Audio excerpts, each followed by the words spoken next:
The first email arrived on a Tuesday morning. I was sitting in my small apartment in Bangkok, sipping coffee and checking messages before heading out to teach my English class. The subject line caught my eye. Condolences for your family's loss. Confused, I opened it. The message was from an old family friend. Dear Rebecca, it began. I just heard about Sarah's tragic accident in Thailand. What a devastating loss. Sarah was such a bright light. Taken far too soon. Please know your family is in my thoughts during this difficult time. I read it 3 times. My coffee growing cold beside me. Sarah, they were talking about me. I was Sarah Mitchell, very much alive and definitely not involved in any accidents. More emails followed, each one expressing sympathy for my apparent death, old classmates, distant relatives, former colleagues, all offering condolences to my family, particularly my sister, Rebecca. My hands shook as I called my best friend, Emma, back home in Boston. Emma, something weird is happening, I said as soon as she picked up. I'm getting condolence emails about my own death. There was a long pause. Sarah, she said slowly, Rebecca told everyone you died. She said it was a motorcycle accident 2 weeks ago. She said you were traveling in rural Thailand. Her voice cracked. Oh my God, you're alive. You're actually alive. I felt like I'd been punched in the gut. My own sister had declared me dead. Why would she do this? I whispered, though deep down, I already knew the answer. Our grandmother had passed away 6 months earlier, leaving behind a substantial inheritance.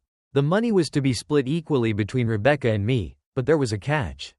We could only access our portions on our 30th birthdays. Rebecca had turned 30 last month. I wouldn't for another year. Sarah, Emma said gently, Rebecca claimed your portion of the inheritance. She had a lawyer declare you legally dead and provided documentation of your accident. The money was released to her last week. I sat down hard, my legs giving out beneath me. The inheritance was significant, nearly $2 million each.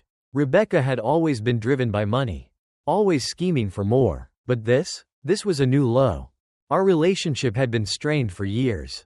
Growing up, Rebecca was the perfect daughter, straight A's, prestigious internships, the right friends, the right clothes. I was the dreamer, the one who wanted to travel, to teach, to experience life beyond our wealthy Boston suburb. Our parents didn't understand my choices. But our grandmother did. She was the one who encouraged me to follow my heart, who supported my decision to teach English abroad. She must have known you'd find out eventually. Emma continued. What was she thinking? I looked around my modest apartment, the photos on the walls capturing my adventures across Southeast Asia. The stack of papers from my students. I had built this life on my own terms, proud of choosing passion over money. But Rebecca had just stolen $2 million from me, and she'd done it by erasing my existence. Sarah, Emma prompted when I didn't respond. What are you going to do? I took a deep breath, my shock giving way to something colder, something more calculated. Nothing, I said finally. Not yet. What do you mean? Rebecca thinks she's won. She thinks I'm too far away, too disconnected from home to find out, or fight back. So I'm going to let her keep thinking that. Sarah, she's getting married in 3 months. Right? Big society wedding at the Four Seasons? Yes, I said. Perfect. A smile spread across my face, though there was no warmth in it. I think it's time for a family reunion. The next few weeks were a blur of preparation. I took a leave of absence from my teaching position, citing a family emergency. I didn't tell anyone I was coming home, not my parents, not old friends, no one except Emma. As far as the world was concerned, Sarah Mitchell was still dead. I spent hours combing through social media, tracking Rebecca's every move. She was living large with my inheritance, photos of expensive shopping trips, weekend getaways, and lavish parties. The wedding preparations were in full swing. Every detail was meticulously documented online. She'd always wanted to be Boston's social queen. And now, with $2 million that wasn't hers, she had the resources to make it happen. But what hit hardest were the posts about me. The carefully worded tributes to her beloved sister, taken too soon. The tearful remembrance at a charity gala she organized in my honor. She was playing the grieving sister to perfection, using my death to elevate her image. Even as she spent my money. Look at this, I said to Emma during one of our late-night video calls. I shared my screen to show her Rebecca's latest Instagram post. It was a photo of her trying on her wedding dress. The caption reading, "Wish you were here to be my maid of honor. Sister, I know you're watching from above." Emma made a disgusted sound. "She's unbelievable. And your parents? They're just going along with this?" I felt the familiar ache in my chest. "They probably think it's easier this way," I said quietly. "They never approved of my choices anyway. Having a dead daughter who died following her dreams probably fits their narrative better than a living one who disappointed them." "Sarah, it's fine." I cut her off. "None of that matters now. What matters is making sure Rebecca's perfect wedding has exactly the dramatic ending it deserves." I spent the next month laying low in Emma's apartment on the outskirts of Boston. Venturing out only in disguise. I watched from afar as Rebecca's big day drew closer. She played the role of grieving sister and blushing bride with equal skill. Every time I saw her photo in the society pages, or read another sympathetic comment about her tragic loss, my resolve strengthened. The weekend before the wedding, I sat with Emma in her living room, finalizing the details of my plan. "Are you sure about this?" she asked, watching me scroll through the wedding website one last time. "It's not too late to handle this legally instead." I shook my head. "She didn't just steal my money, Emma. She stole my identity, my existence. She turned me into a tragic story she could use for sympathy.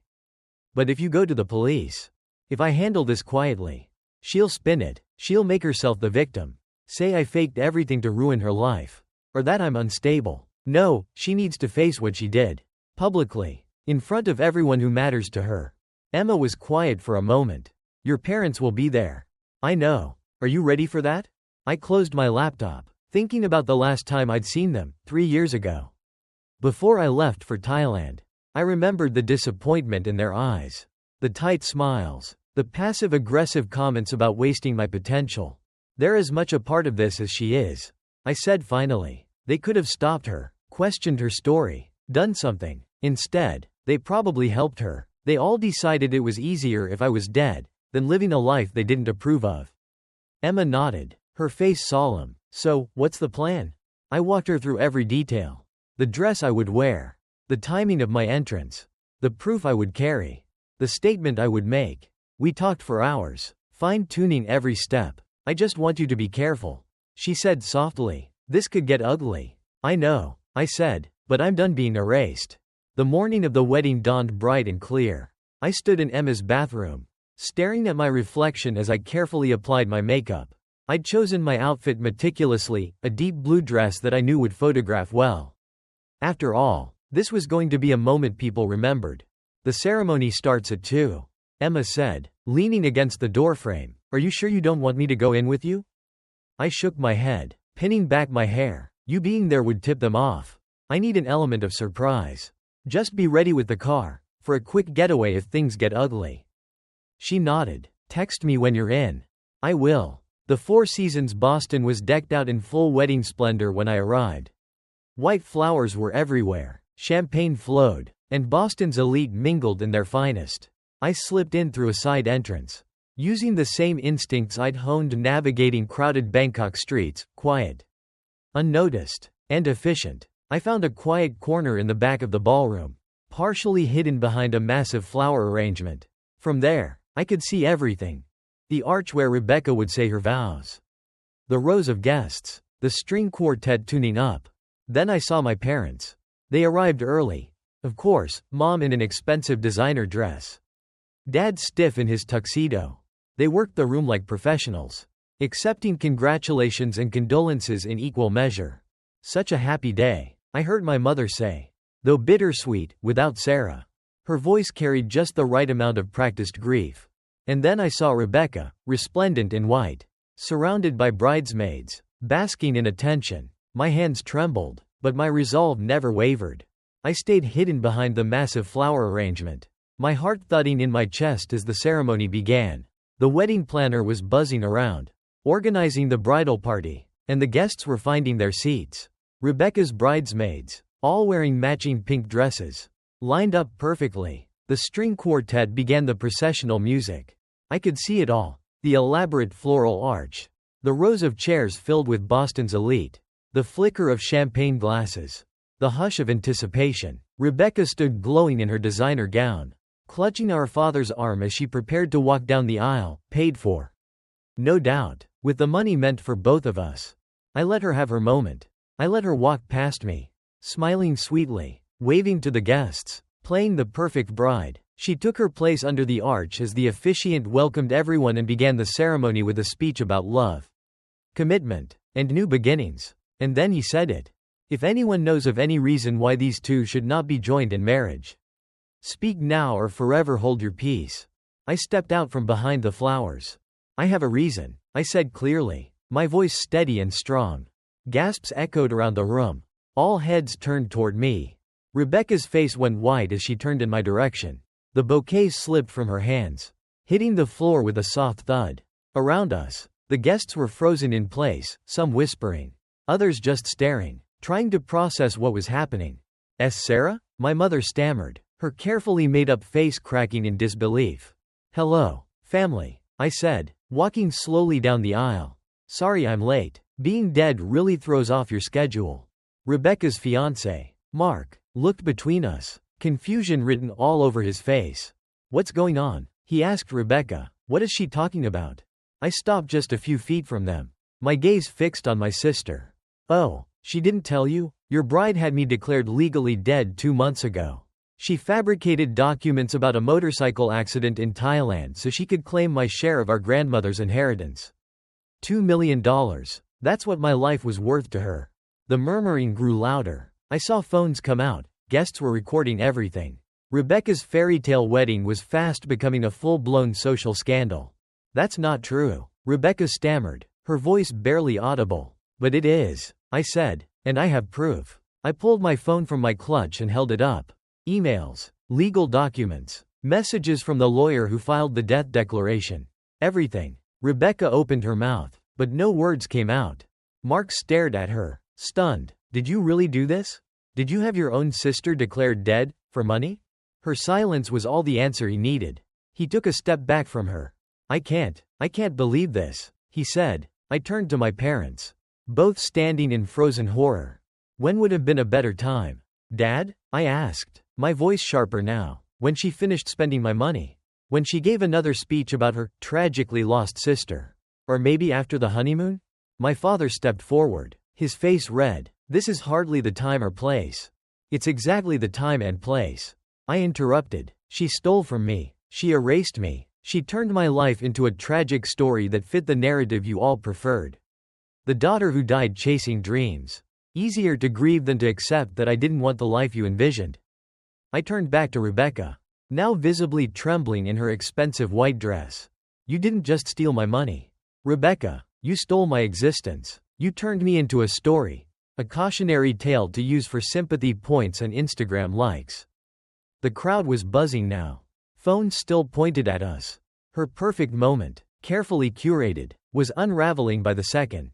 I'm not a story, I said, my voice louder. I'm not a tragedy. I'm your sister. And I'm very much alive.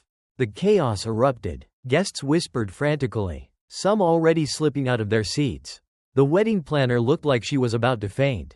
Rebecca turned to Mark, reaching for his hand. Mark, please. But he pulled away, taking another step back. I can't do this, he said. I can't marry someone who would do this to her own sister.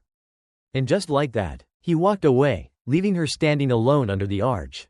I let it hang for a moment. Then, I stepped forward again. For those of you wondering, I've already sent all the evidence to the police and the family lawyer. I announced, but I thought the people gathered here today deserved to know who they were actually celebrating. My mother took a shaky step toward me. Sarah, please, she begged, eyes full of tears. We can talk about this privately, as a family. I looked at her, and for the first time, I saw her clearly, not as a grieving mother, but as someone who had chosen to believe the convenient lie. We stopped being a family, I said coldly, the moment you decided it was easier to believe I was dead than to accept the daughter I really am. Then I turned and walked out, past the flower arrangements, past the stunned guests, out into the sunlight, where Emma was already waiting in the car. The aftermath of Rebecca's wedding was the kind of social scandal Boston's elite would gossip about for years. I watched from Emma's apartment as the story exploded across social media, local news, and the society pages. Headlines ranged from bride's dead sister crashes wedding to heiress faked sister's death for $2 million inheritance. The footage guests had taken circulated everywhere. Rebecca's face frozen in shock. My calm revelation. The moment Mark walked away, my phone buzzed non-stop with messages from old acquaintances, distant relatives, even journalists looking for comments. I ignored most of them, choosing to speak only through our family lawyer as we began the legal process of reclaiming my inheritance and filing fraud charges. The police want to question Rebecca. Emma told me over coffee the morning after the wedding. Apparently, she's not answering her phone. I scrolled through my own phone and paused at a photo someone had taken.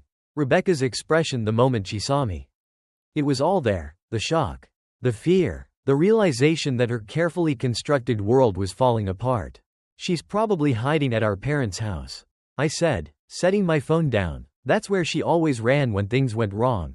I was right. Later that day, our family lawyer confirmed that Rebecca was, indeed, holed up in our childhood home, refusing to speak to anyone but our parents. The money she'd claimed using the fraudulent documents had been frozen, and criminal charges were pending. A week after the wedding, I received an unexpected visitor, Mark. He stood awkwardly in Emma's living room, holding a paper coffee cup and looking like someone who hadn't slept in days. I had to see you, he said. I needed to understand. Did you know before the wedding? Did you know what kind of person she was? I studied him for a moment. He looked nothing like the polished groom from the ceremony. No, I answered honestly. I knew she was ambitious, materialistic, even, but this, having me declared dead? I never imagined she'd go that far. He nodded slowly. I've called off the engagement permanently, he said. I can't be with someone who would do that to her own sister. After he left, I sat alone, thinking about everything that had brought me to this point, the years of strained family dynamics, the pressure to conform, the quiet erosion of love between sisters until it became something cold and transactional. 2 weeks after the wedding, my parents reached out. They wanted to meet to talk as a family. I agreed, on my terms. In a neutral location, we met at a quiet cafe downtown. They looked older than I remembered, tired, fragile. My mother's hands trembled as she stirred her untouched coffee. My father couldn't meet my eyes. We didn't know, Mom started, her voice barely above a whisper. About what Rebecca did. We thought that I died? I finished for her. And you didn't think to ask questions? To verify it? Maybe try calling me? We tried your old number. Dad mumbled. It didn't work. I changed my number 2 years ago. I said, but did you try emailing me? Reaching out to my school in Bangkok? Social media? Or was it just easier to believe the story that fit your expectations? They exchanged glances. Their silence said more than their words ever could. They had accepted the lie because it aligned with what they wanted to believe, that the rebellious daughter who chose a different life had met a tragic end. Just as they had warned. What's going to happen to Rebecca? Mom asked finally. That's up to the police and the district attorney. I replied. The fraud she committed is serious. She could face jail time. My father's face crumpled. She's your sister, he said. Surely you don't want. Don't. I cut in sharply. Don't ask me to protect her. She tried to erase me from existence for money. She doesn't get to play the sister card now. I stood, gathering my bag. I'm heading back to Bangkok next week. I have a life there, students who depend on me. The lawyer will handle everything else. You're leaving? My mother asked, her voice cracking. But we just got you back. I paused, then looked at them both. You never lost me, I said quietly. You just never accepted who I really was. The legal proceedings moved quickly. Rebecca avoided jail time but was ordered to repay every cent she had stolen, plus penalties. She was required to issue a public apology and correct every false statement she had made about my supposed death. I watched from Bangkok as she stood before cameras, looking small and subdued, reading from a prepared statement. The confident socialite was gone.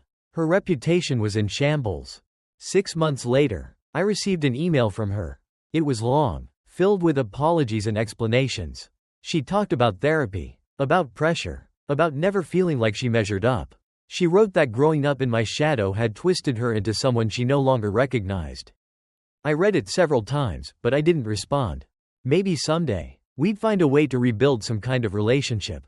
But not yet. The distance felt right. Back in Bangkok, my life had returned to its rhythm, lesson plans, student essays, Morning markets. Most importantly, I had peace. Yesterday, I received another wedding invitation, not a Four Seasons gala, but a small beach ceremony. It was Emma's. She'd included a handwritten note. This time, you better be there, alive and in person. I smiled and marked the date on my calendar. Some bridges had burned beyond repair. Others had grown stronger through the fire. Rebecca's attempt to erase me had done the opposite. It had made me more visible, more grounded in who I was. She thought she could steal my ending. Instead, she helped me begin a new chapter, one where I was the author of my own story. As I sit here in my Bangkok apartment, grading papers and sipping coffee, I think about legacy, family, and the power of truth. Existence isn't defined by legal documents or money. It's defined by the choices we make and the lives we touch. And no one, not even family, has the right to take that away.